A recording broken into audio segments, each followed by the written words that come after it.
Okay, Kritika, we can start. Okay, sir. Good morning, everyone, and welcome back to again another interesting session of Young Indian Theosophists. So, today we'll be learning about Chapter 8, Reincarnation Continued. And so, let's start quickly and let us sit in meditation.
Oh, hidden life, vibrant in every atom. Oh, hidden light, shining in every creature. O hidden love, embracing all in oneness, may each who feels himself as one with thee know is also one with every other. Come back, everyone. Thank you for joining. So, our speaker for the day is Sister Suvralina. She is an HR professional with more than 25 years of experience.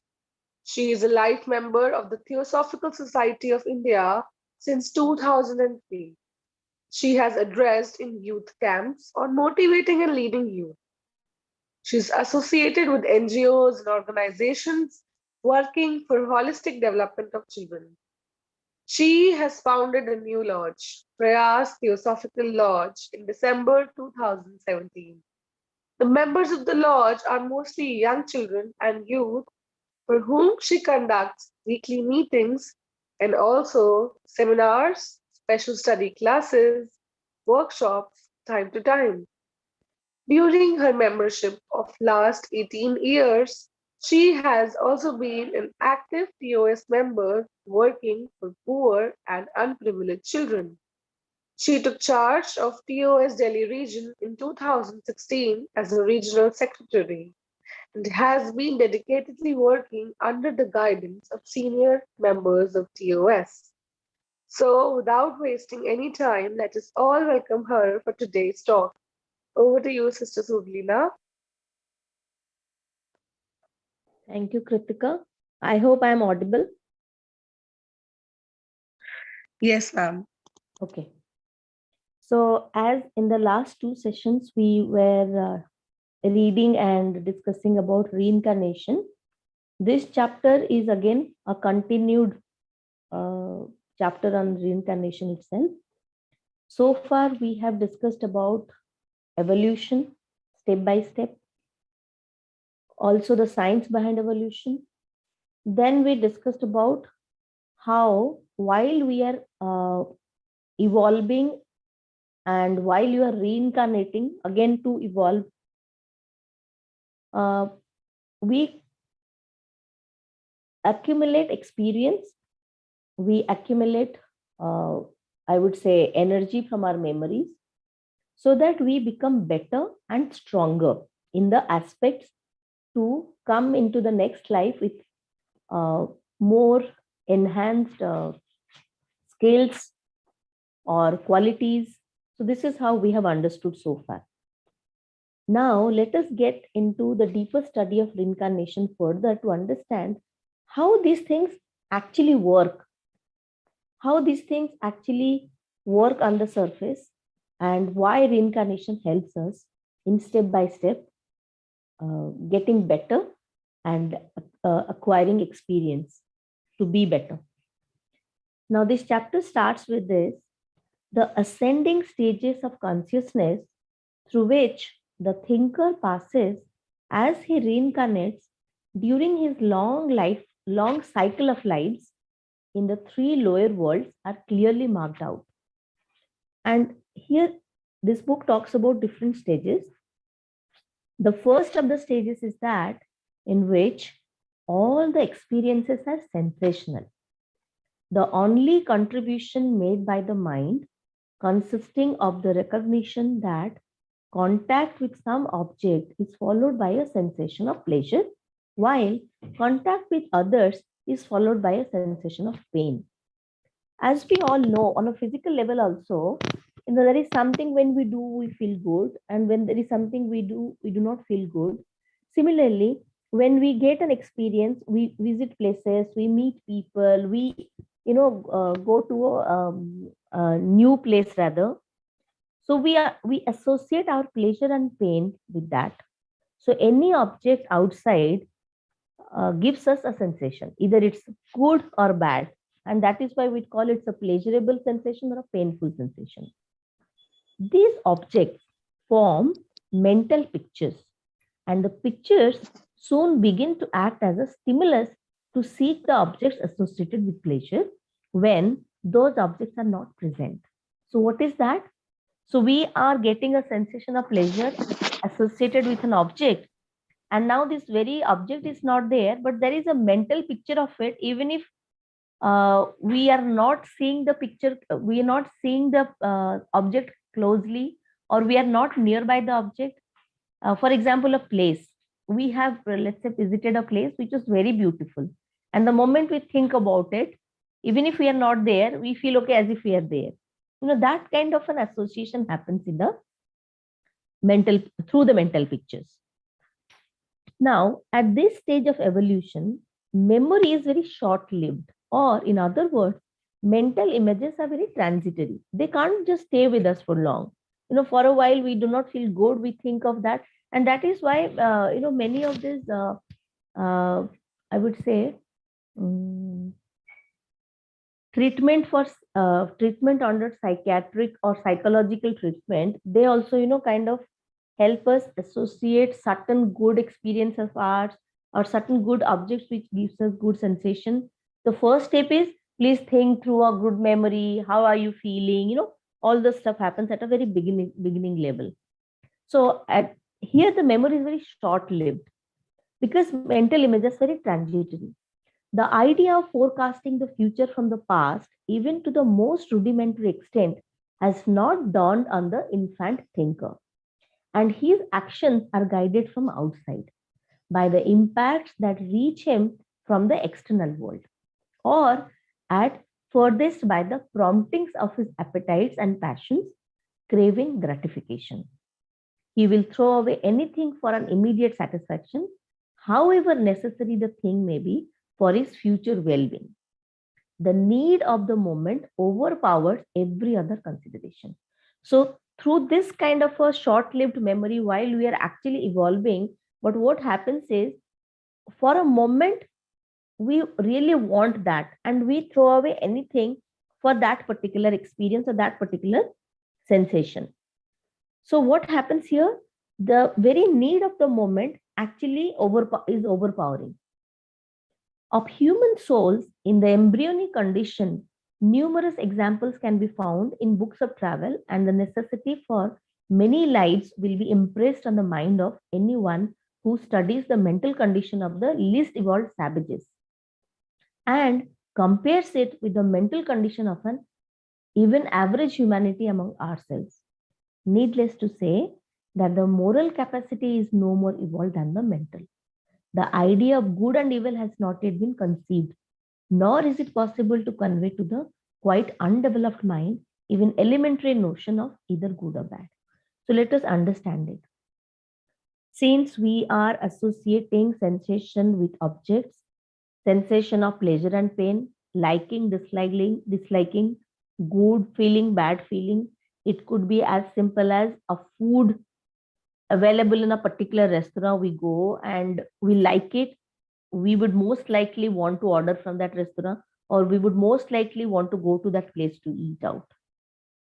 If there is a place we have visited which has given us some inner, forget about inner satisfaction now, some outer satisfaction, let's say, that place was good, it had a good market, we could purchase things from there, the weather was good, so we would more likely want to go to that places in our next vacation, to that particular place, or we would like to advertise that place, and we'll ask our friends, okay, you can go there and all. So we are creating, we have a memory, and we are also creating things around that, ideas around that, and we say that, okay, it feels good.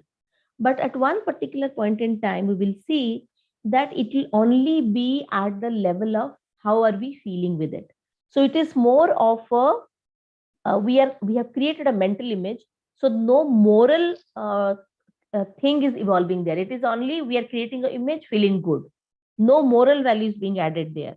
So I'll give you another example. Let's say one particular food we like, we understand that that food is probably not healthy, but still we would like to grab that, we would still like to have that. Why? Because we at that point of time not associating anything. Like little children are asked not to consume more of maida, or let's say this Maggie or anything that is made of maida. Even biscuits made of maida is also not good, but we know it.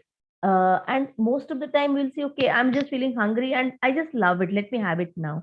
We are no way standing there, pausing for a moment there to think, why should I have it? Should I have it or not? It's just about food I'm talking about. Similarly, anything we want to do in our life, at that particular time, it has so much overshadowed us, it has so much overpowered that we stop thinking whether it is actually healthy or not. So we lose that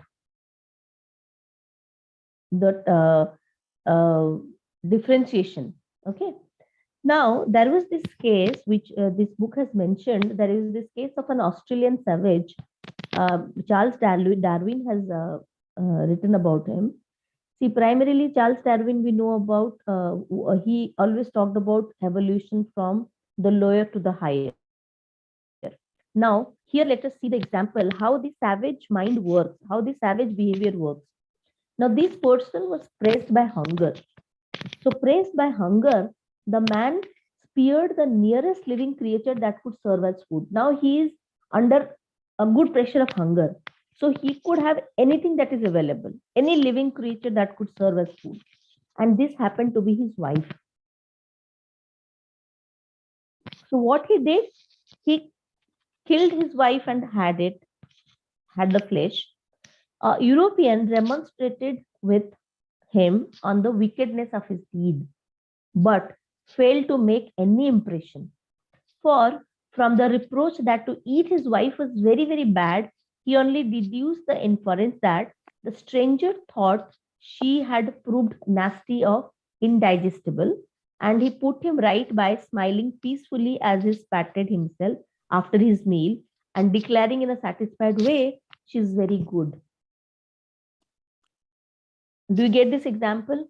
Now, this person does not know to kill a human being, having the flesh to eat, how wicked was the deed, but he is not in that frame of mind at all. Even if somebody wanted to make him aware that it's a wicked act, he was not bothered about it. His act was restricted to, I want food, I just had it. And at the end, he's saying she was very good. Good as in, as a taste, he's finding the flesh good. Many a times we probably behave like that, like this savage. We say that, okay, we have evolved, but I'm sure at some point of time we do certain acts which are very idiotic acts. I would rather use this word idiotic, which we are behaving wicked, but then we have this excuse of saying, no, this was this requirement and I just needed it. That is why from the savage to a normal human being, even average human being, even there is this push needed. And how does this kind of soul get evolved? There are two paths along either of which man may gradually emerge from this embryonic mental condition. This book says he may be directly ruled and controlled by men far more evolved than himself, or he may be left slowly to grow unaided. And I think that this condition applicable to all of us. Wherever we are stuck up, either there has to be somebody who's super duper highly evolved than ourselves, who could actually pull out from this, who could guide us, or we will be just left as is. With the passage of time, we will grow slowly. Now imagine if somebody does not give us a direction, somebody does not make us aware that somebody could be anyone. We always talk about our higher self. Our higher self is guiding us. But how come we are not being guided every moment? Some moments we are feeling guided, some moments we are not feeling guided. Does that mean the guide disappears or the guide is not there to take care of us? We should think about it. Who's this guide actually? Who's this far more evolved thing? It could be a spirit, it could be a person who's still with us on this earth, living very closely with us, but we probably do not know. No, what I did is I was, just, contemplating on who could be this guide. Most of the time we say, okay, our teachers or our parents, some friends at our physical level. And sometimes we would all see, I'm sure most of you have this experience, how all of a sudden, out of blue, somebody would, say us something, a particular number will appear, a particular word will appear, a particular message will appear. Sometimes people say when they had a problem, they go to sleep. When they wake up, they had the solution, as if somebody came and solved the problem while they were not in the physical body and in their astral form. Correct me if I'm wrong. When this is how I have experienced myself, also have learned from other people.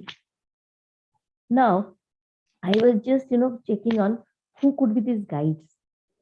So there were certain terms I'll be using. We may further discuss about it.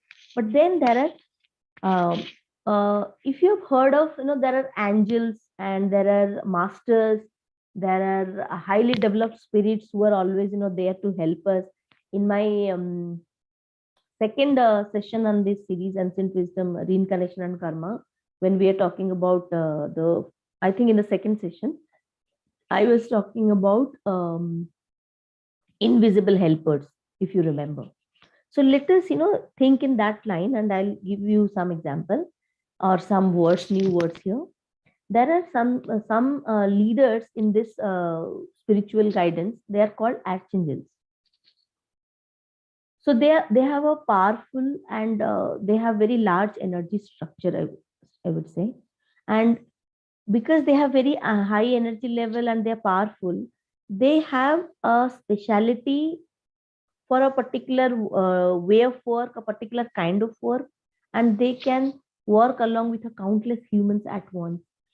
Some people say that there are stars who look upon us. We are blessed by some stars. Various science talks about in various terms. Then there is this guardian angel. Guardian angels they are exclusively associated with us. So each of us, we have our guardian angels, and they have actually they have been helping us from life to life. And whenever we are in trouble, we are in problem, they are there to guide. If I remember, I had probably quoted this book named Many Lives, Many Masters. In that, it is defined that, at end of our every life, we would get to realize who was my master. And in the next life, there'll be a master associated with me. And then who are these masters? For some example, Lord Buddha or maybe Mother Mary, they were once humans, but they grew up to being masters in the journey of their spiritual growth. they went up to a level wherein they got that leadership in the spiritual world, to be there as guides or as our teachers to human beings. Then there could be one more example of who's there to help us. People who have lost their family members, let's say, who have passed away, and for some period of time they have experienced that as if the person who recently passed away is actually helping in every practical way in their day-to-day decision making, in our when they are lost, as if they come and handhold them. They have very direct experience of such things. Personally, I have 2 to 3 cases which came to my observation of my friends and family who lost their husbands, and then for more than 3-4 years they could experience this, at least as if they are there and getting things done, getting sorted, getting the things sorted. So somewhere I feel that we cannot ignore such things. There is something definitely beyond this body which is continuously helping us. They could be our known people, they could be people who are probably unknown to us, but we are somewhere linked with them. So there is always this highly evolved soul which are associated with us. So if we are probably very present in the moment, and while we are struggling with a lot of thoughts, if we could really take out some time and hold on there, probably we would get to see things clearly. And if we can look out every day for some message or sign that our guides are giving, for that probably most of us who are into a regular habit of meditating or regular habit of getting into a silence zone, a daily habit of being silent and listening to certain things from within, or just being there to welcome whatever impressions are coming in our mind and heart, I think it will start a new journey of us to understand who's guiding me, whether really there are higher souls who are getting connected to me. So this is just a daily habit if we could pick up and see.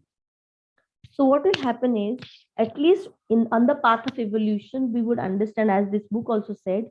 So there is one way of looking at it. There is somebody who's guiding us, and then there is nobody guiding us, and we are just left as is. So let us choose what we really want.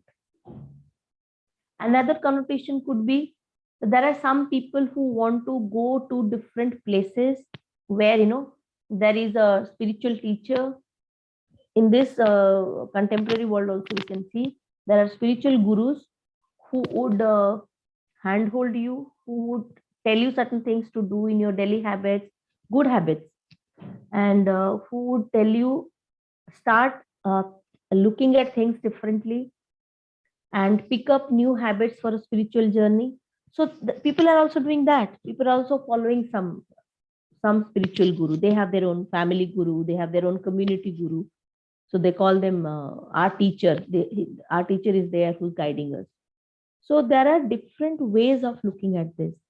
Whether you really want somebody to handhold you, to help you in your evolution, or you want to just be there waiting for long period of time, gradually will grow, because we all know that everybody is destined to evolve. So I'll evolve. So let me not put any efforts. So this is with us actually, whether we want to put effort, in what way we will effort.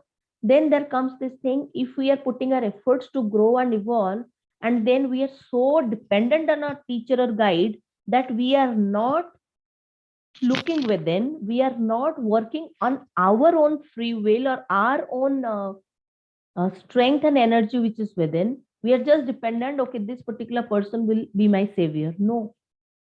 To what extent we should do, that is in our hand. Okay, so let us move to the next part of the book, which talks about desire and will. Desire is the outgoing energy of the thinker, determined in its direction by the attraction of external objects.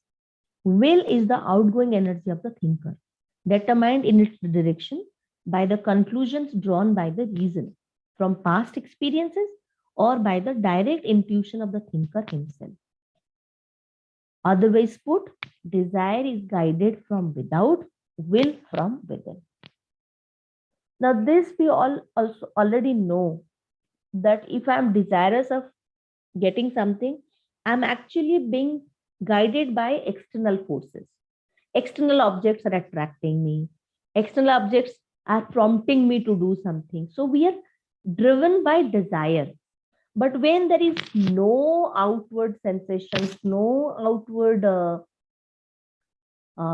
attractions, and we have understood that this is very momentary, as we said, in the previous part of this book, that these are very short-lived memory, very short-lived experience, which will definitely not help us in a longer journey.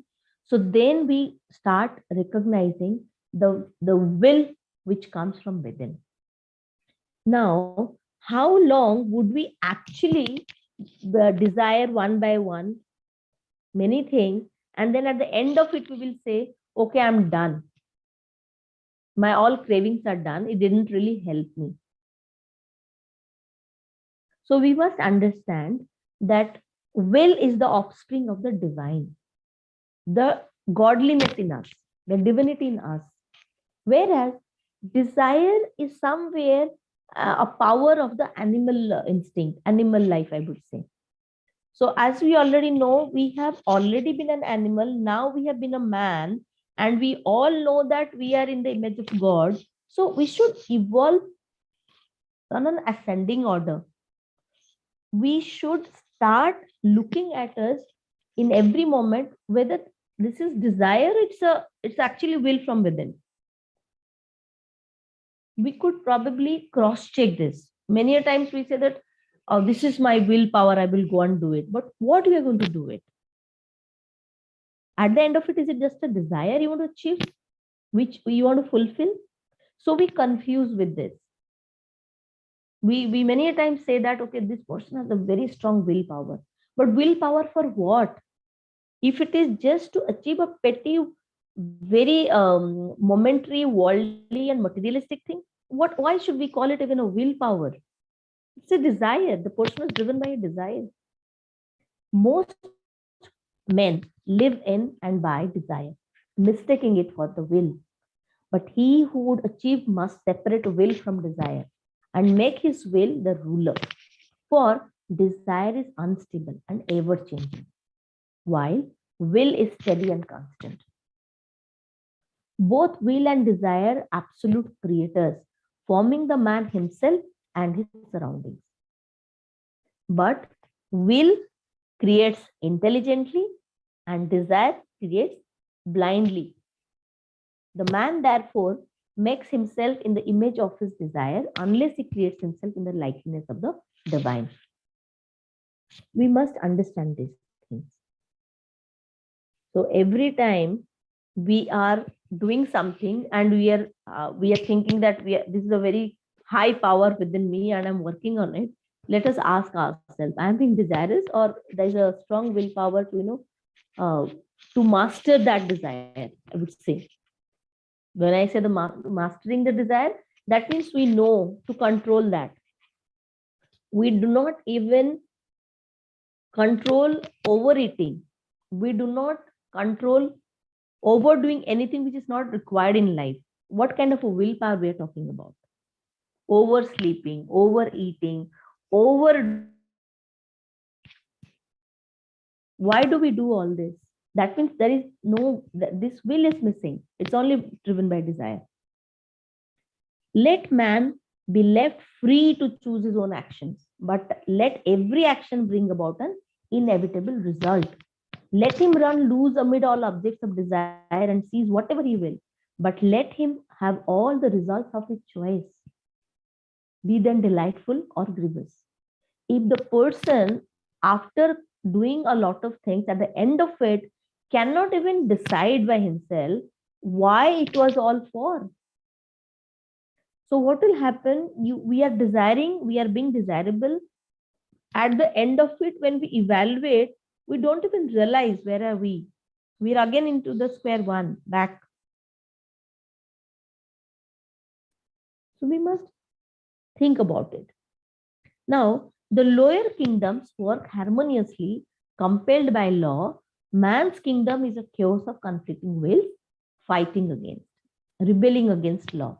Presently, there evolves from it a nobler unity, a harmonious choice of voluntary obedience, an obedience that, being voluntary, based on knowledge and on memory of the results of disobedience, is stable and can be drawn aside by no temptation. Now, what is this? Obeying the law and disobeying. There are these natural universal laws which are actually working throughout the universe. They are never failing. They are the very essence of life on this earth, life in this entire universe.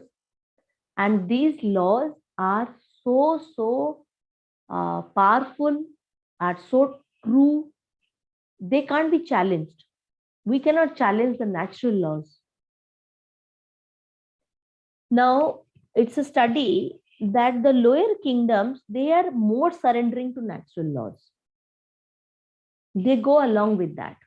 Only when we became this, through this evolution, when we came to being human, and we acquired this consciousness, I would say, or this free will as a specific characteristics or as a specific power as humans, we somehow did not work harmoniously with these laws. And for that, we suffered, we are still suffering, but then we behave so ignorant that we do not want to rectify ourselves. So what happens? We desire a lot of things. We want to conquer everything that comes on our way. And then we forget about the very basics of the natural laws that are operating. So where we claim that we have evolved, where we claim that we have already left the lower kingdom and move higher, but our behavior, our very attitude towards life, towards the very essence of life, I would say, is lost. And we are on a very different track, and that's why we are suffering. So what happens? The laws of morality are laid down by the enlightened reason, discerning the laws by which nature moves and bringing human conduct into consonance with the divine will. But the impulse to obey these laws, when no outer force compels, has its roots in love. We say that we have grown up, we have evolved, we have higher consciousness, but somewhere we are missing on the aspect of being harmonious, being on the path of love and probably charity towards nature, towards lower kingdoms, towards the very environment we are living in. What happens? As we grow up, as we will observe also, we are restricting ourselves. We are restricting ourselves in terms of what? We are just thinking about the selfish part of it. We are not widening up. So the infant thinker, the very word infant thinker which is used in this book is very interesting. So this is all about infant thinking, because as a thinker, we are at an infancy level. So what happens? The infant thinker is first moved by love to wife, to children, to friends, or to some loved ones. without any thought of gain to himself thereby. So love starts there. As the sentence said, the impulse to obey these laws when no outer force compels has its roots in love. So love is a very it's a catalytic factor. It is changing. It is changing us towards being more tolerant, towards more loving towards the whole environment, towards actually understanding why the laws are there made and why we should obey them. So let us understand how to move about it. It is the first conquest over the lower nature, the complete subjugation of which is the achievement of moral perfection. Hence, the importance of never killing out, striving to weaken the affection, as is done in many of the lower kinds of occultism. However impure and gross the affections may be, they offer possibilities of moral evolution from which the cold hearted and self isolated have shut themselves out. What happens? We evolved at certain levels. Physically, we have evolved.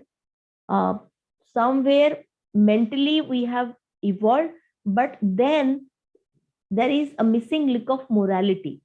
We said mentally developed, but there is this morality factor missing. And just due to this lacking of morality, we behave selfish. And we think, okay, I'm just here for me, my closed ones, my family, my children, my wife, and there is where we are operating. But then gradually, when the evolution, the more and more of moral evolution will happen, we will expand.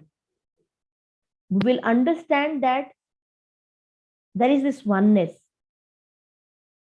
There is this oneness when we meet people, we will identify with everyone.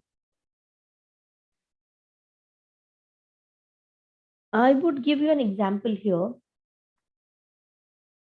Let us go back to our school days, just to understand this. Otherwise, if you don't look at our daily life examples, we would probably not able to relate it. When we were in school, let's say there are or 30 students in our class, in our section. And then we say that, okay, I already know these 5 people, they are my best friends. Even we are of this habit of, asking little children, how was school? Who are your best friend? Just tell the names of your best friend. So little child is restricting himself to 3 or 4 people, 3 or 4 kids, saying that they are my best friends. The little child lost the opportunity to connect to the other 25 just because he got trapped by this best friend mania, or I would say he stopped himself to expand. So what happens?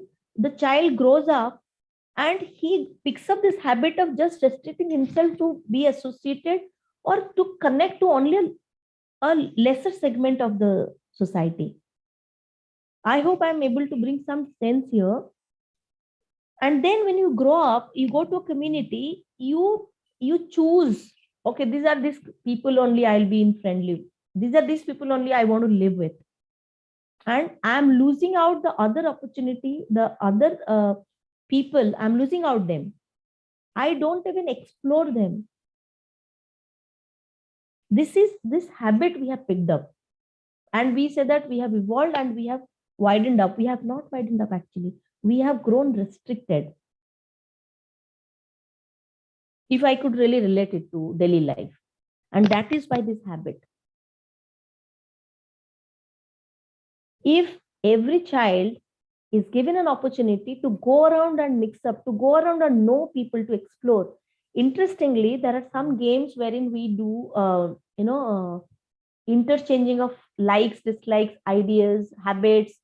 So what happens is you will identify a person who was very least known to you. You will identify with himself. Oh, we have this common likings and we have this common habit. At a very later stage, we would realize. And interestingly, the very people we did not talk to or did not explore, for any reason we got to know them better, we would realize that, oh, they're so similar to us. this person so alike a thinker like me. So let us, think through this. Otherwise, we would always be in a restricted and isolated environment, I would say. We ourselves are doing this thing. So what happens? Let us move further. The thinker, having learned clearly to discriminate between objects by dwelling upon their unlikeness, now begins to group them together by some attribute which appears in a number of objects otherwise dissimilar and makes a link between them. See, it's talking about the link here. He draws out, abstracts his common attribute and sets all objects that possess it, apart from the rest which are without it. And in this way, he evolves the power of recognizing identity amid diversity. A step toward the much later recognition of the one underlying the man. He thus classifies all that is around him, developing the synthetic faculty and learning to construct as well as analyze. Presently, he takes another step, the conceives of the common property as an idea, apart from all the objects in which it appears, and thus constructs a higher kind of mental image of a concrete object. The image of an idea that has no phenomenal existence in the worlds of form, but which exists on the higher levels of the mental plane and affords material on which the thinker himself can work. Now, here comes another aspect of it. So, we are just growing up from savage to morality, then from morality to connecting it with the desire and will, then from desire and will to our understanding of actually the will or desire, and then translating into how far we have come up, whether we have come up with a very selfish way of life or selfless way of life, I would say. Then we have grown from this selflessness to extension to more people, objects, or more wider in an environment. Then from there, when we could relate that whatever we could not link with us, then we can see that while we are working on that, while we are exploring that, we are actually establishing a link, and that is why we are experiencing this unity in the diversity. Now comes the factor which we will talk about, abstract ideation. What is that abstract ideation? We have now expanded. Now we have expanded our everything now, our connection with the world, our observation, our thinking pattern. Things are changing. Now we are ready to a level where we can capture anything which we did not know earlier, but now we are ready to receive. Our acceptance has moved up. So the lower mind reaches the abstract idea by reason, and is in thus doing accomplishes its loftiest flight, touching the threshold of the formless world and dimly seeing that which lies beyond. The thinker sees these ideas and lives among them habitually. And when the power of abstract reasoning is developed and exercised, the thinker is becoming effective in his own world and is beginning his life of active functioning in his own sphere. Such men care little for the life of the senses, care little for external observation or their mental application to images of external objects. Their powers are indrawn and no longer rush outwards in the search for satisfaction. They dwell calmly within themselves, engrossed with the problems of philosophy, with the deepest aspects of life and thought. Interestingly, when we were not at one stage, we were not expanding, we were so selfish. Then we expanded. Now we are selfless. But then whenever we are coming back to that, to being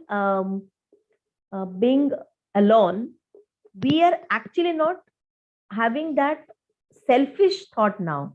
It's a selfless thought. It's a selflessness we are living, but we are having that calm within. if he could relate to this article we were discussing in some other session, alone and loneliness. Loneliness, wherein we think, okay, we are just there and I'm missing out something, I'm missing people, I'm missing objects, and I'm not feeling good. It's not giving me a good feeling, it's not giving me a positive feeling. I'm feeling very negative, I'm feeling fearful. But when I'm alone now, I have mastered to be of my own, on my own, and feeling happy, feeling full, I mean complete, and also having this positive energy in me. So this is how it is happening. So from the very selfishness, we expanded to selflessness. We are now one. We are now feeling that oneness with everything. And when we are back, and when we are dwelling within, we are finding that calmness.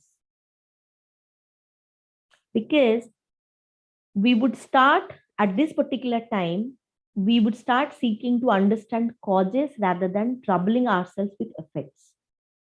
This is something very, very important, to understand causes than effects, because we have now mastered the power of understanding what has happened has got a cause, or whatever will be done will create an effect. Slowly, this chapter is connecting us to the law of karma, because reincarnation, when we talk about, it has a direct link with karma. So maybe in our next to next class, when we start reading about karma, this line will be more meaningful, this cause and effect connection. So as a human being, when we expanded the consciousness, when we moved to a particular level, and now we have realized that with expansion of consciousness, we will acquire this power of understanding the abstract. That is why without expansion, when people start meditating, even something abstract comes to them, something abstract comes to their consciousness, they can't catch it, because there is still a restriction somewhere. So to catch that abstraction, we must first of all set our body, mind free, open to receive it. So how to understand from physical level to astral, then to mental, how do we expand that? How do we experience that expansion of consciousness? Let us go through that now. That is the last portion of this cut I have taken for this session today. That from the very beginning of the separate life, the thinker has possessed coatings of mental, astral, etheric, and dense physical matter. These form the media by which his life vibrates outwards, the bridge of consciousness, as we may call it, along which all impulses from the thinker may reach the dense physical body. All impacts from the outer world may reach him. But this general use of successive bodies as parts of a connected whole is a very different thing from the quickening of each in turn to serve as a distinct vehicle of consciousness, independently of those below it. And it is this quickening of the vehicles that we have now to consider. The lowest vehicle, the dense physical body, is the first one to be brought into harmonious working order. The brain and the nervous system may have to be elaborated and to be rendered delicately responsive to every thrill which is within their gamut of vibrating power. In the early stages, while the physical dense body is composed of the grosser kinds of matter, this gamut is extremely limited, and the physical organ of the mind can respond only to the slowest vibrations sent down. It answers far more promptly, as is natural, to the impacts from the external world caused by objects similar in materials to itself. Its quickening as a vehicle of consciousness consists in its being made responsive to the vibrations that are initiated from within. And the rapidity of this quickening depends on the cooperation of the lower nature with the higher, its loyal subordination of itself in the service of its inner ruler, when after many, many life periods, it dawns upon the lower nature that it exists for the sake of the soul, that all its value depends on the help it can bring to the soul, that it can win immortality only by merging itself in the soul, then its evolution proceeds in giant strides. Before this, the evolution has been unconscious. At first, the gratification of the lower nature was the object of life. And while this was a necessary preliminary for calling out the energies of the thinker, it did nothing directly to render the body a vehicle of consciousness. The direct working upon it begins when the life of the man establishes its center in the mental body, and when thought commences to dominate sensation. So what is happening here? We are so available for any kind of things that gives me a good sensation, and I have no control. I have allowed my physical body to be ruled by anything that is external. Anything can come and give impression on my physical body. Anything can prompt me to act. Anything can prompt me to get anything which comes to my mind without any judgment. Forget about judgment, without even any thought to it. That means we are not as if owning our own body and mind, as if we are ruled by only external objects. That's what we talked about desire. But then when we are a bit conscious, this is my body, I'm operating through this body. Just give me a minute, I will just take the charger. Okay, so when we are exposing unconsciously, we are not conscious at all what is happening, and then we realize that at one point in time we will get conscious. Okay, what kind of a physical body I have, how am I going to use it, is it going to help me? It's not working, can you help? Is it going to help me in my connection to my soul? The book talks about that only, no?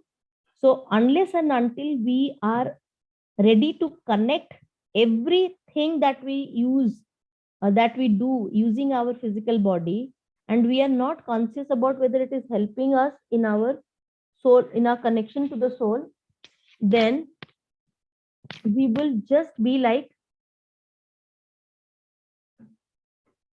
ruled by or activated by external objects. Now, when the life of the man establishes its center in the mental body, when thought commences to dominate sensation, so we will move a little up. The exercise of the mental powers works on the brain and the nervous system, and the coarser materials are gradually expelled to make room for the finer, which can vibrate in unison with the thought vibration sent to them. Brain becomes finer in constitution and increases by even more complicated convolutions the amount of surface available for the coating of nervous matter. So this is all talking about nervous system and the physical brain here we are talking about. So when we are prepared, when we are consciously prepared, rather I would say. So initial stage we were unconsciously behaving, now we are consciously activating it. So it will affect our physical body. The use of the coarser kinds will be discontinued, such as animal flesh and blood and alcohol, and pure food will build up a pure body. Now that we have we have come to that consciousness, we will try to take care of the physical body by giving it correct food, avoiding this alcohol and flesh and blood of animals, so that we are now ready to make the physical body cleaner, physical body available for getting used to higher things, just not by driven by the desire, but for higher vibrations, higher things to work upon it. Otherwise, many a times we will be either doing meditating or we are planning to do, we are ready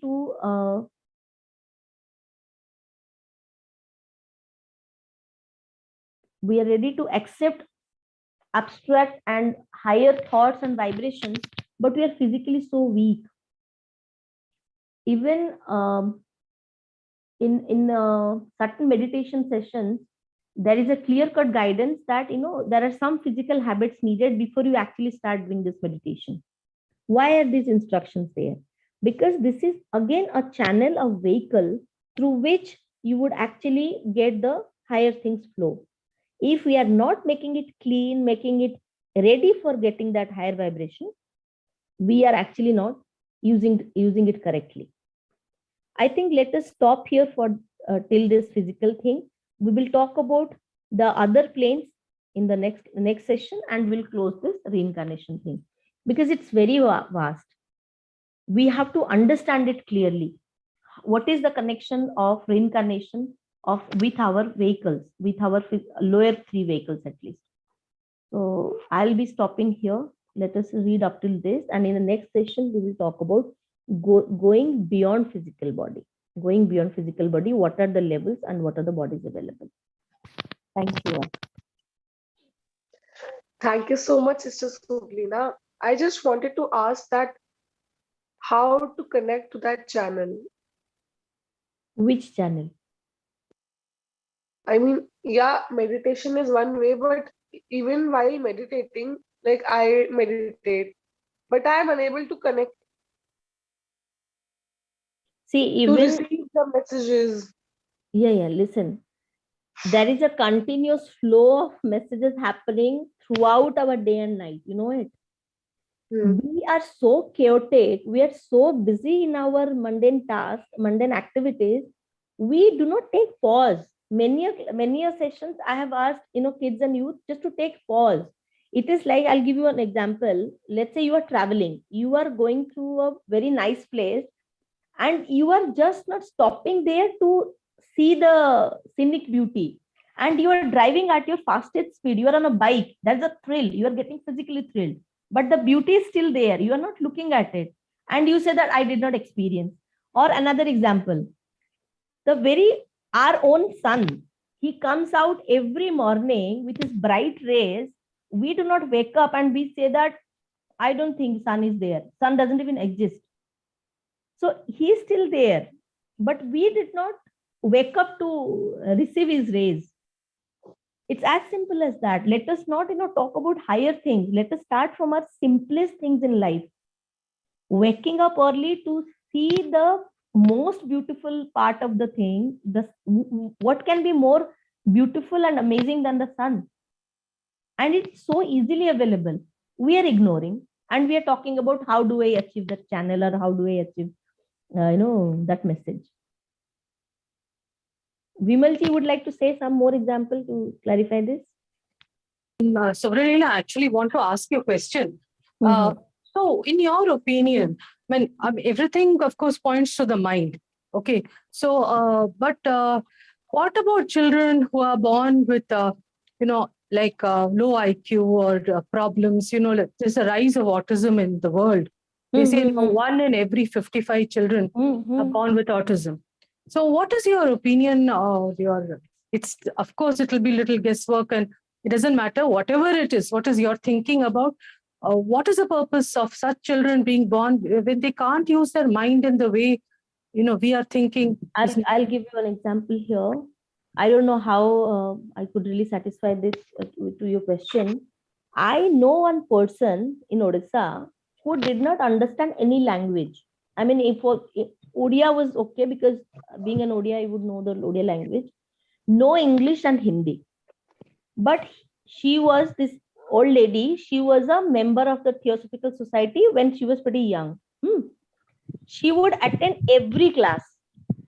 Not just Hindi. Chalo, Odia to Hindi ke sath thoda related hai. She would also attend the English class and she would sleep. So many of the people would say, why does she come to attend such sessions? She doesn't know the language, and she does not even is awake there. She's sleeping. But then we had a discussion on it.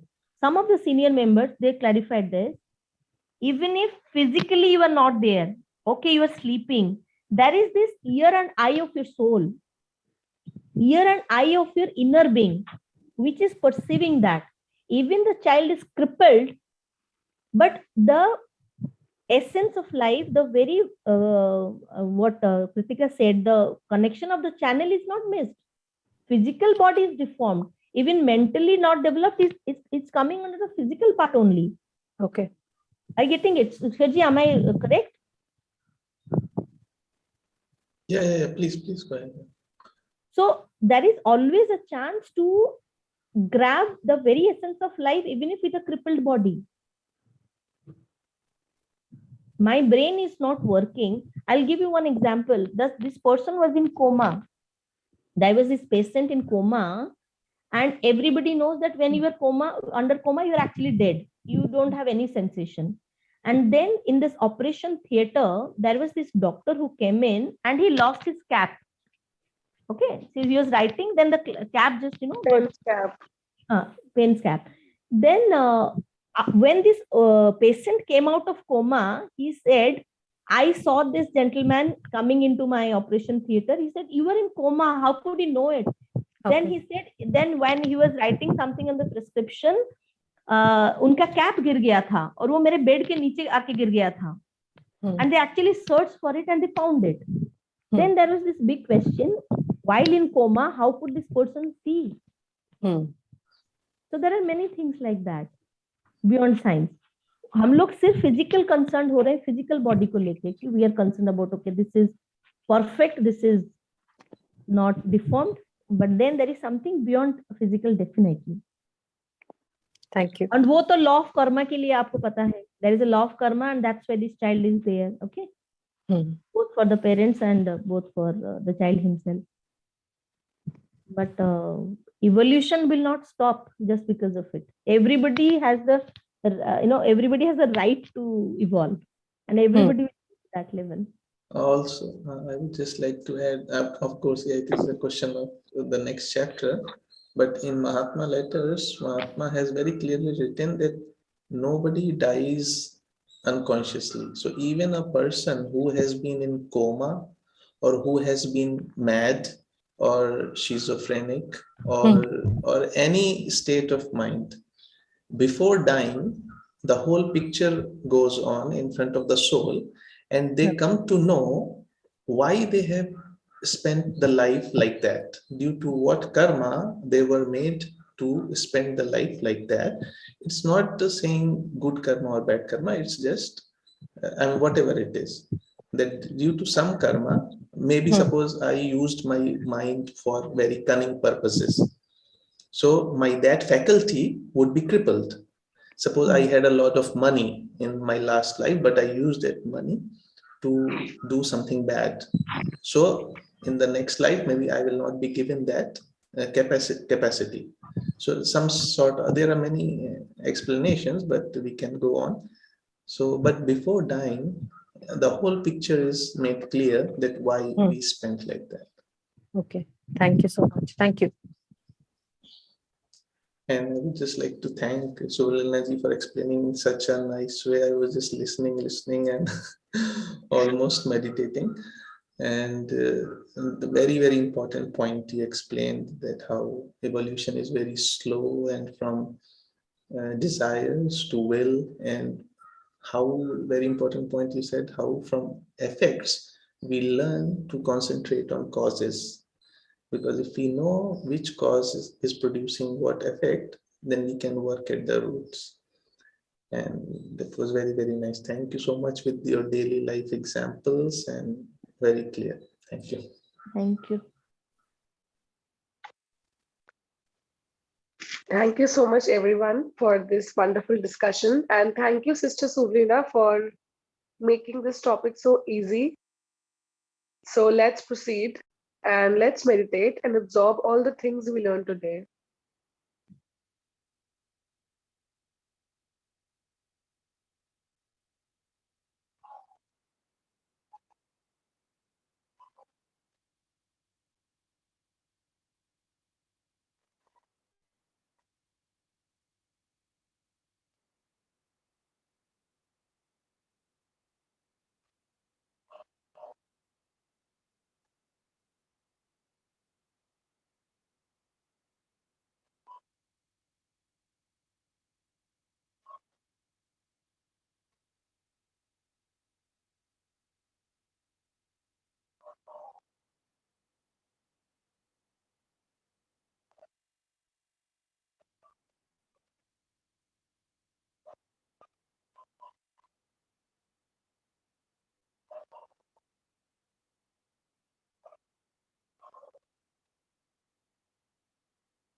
Om Sarve Bhavantu Sukhina Sarve Santu Niramaya Sarve Bhadrani Pashyantu Ma Kashchit Dukh Bhag Bhavet.